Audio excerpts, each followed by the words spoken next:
And we are tracking our next storm system, which could bring a little bit of rain and snow to parts of the high country, mostly during the day on Wednesday. So a little bit earlier time frame compared to what we were talking about 24 hours ago. This is where we could see some precipitation on Wednesday. So as you can see, all of western and south central Arizona staying completely dry, but we will see some snowflakes around Flagstaff, the Rim, the White Mountains, and also the Navajo Nation, some of the higher terrain there across far northeastern Arizona. Some light accumulation will be possible, but here's a neat stat. It has been an extremely wet fall, all for the high country and for the lower deserts. Payson coming off of its second wettest fall ever. Normally they see about 4¼ inches. They have seen over 11 inches of rain, 6 above average. Sedona, third wettest fall with 8.69 inches of rain, and Flagstaff at the 5th wettest fall,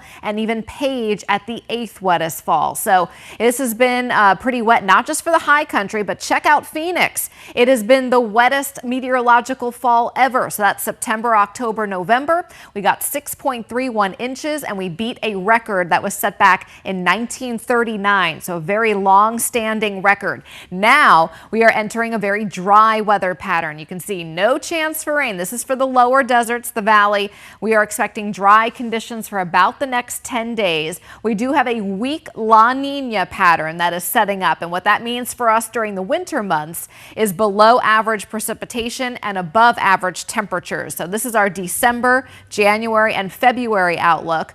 30 to 50% chance that we are looking at above average temperatures, and it follows suit with that La Nina pattern. 30 to 40% with below average precipitation. We have a little bit of light shower activity up in the high country right now, but it's also possible some of that not quite making it to the ground. But you can see that layer of clouds also moving into parts of Mojave and Coconino counties. This storm system diving down from the north. You can see a little bit of that precip on the radar by 11 a.m. tomorrow morning, sticking around for the Rim Country and the White Mountains during the afternoon. And then it quickly moves out on Thursday. And then the rest of the week into the weekend is completely dry.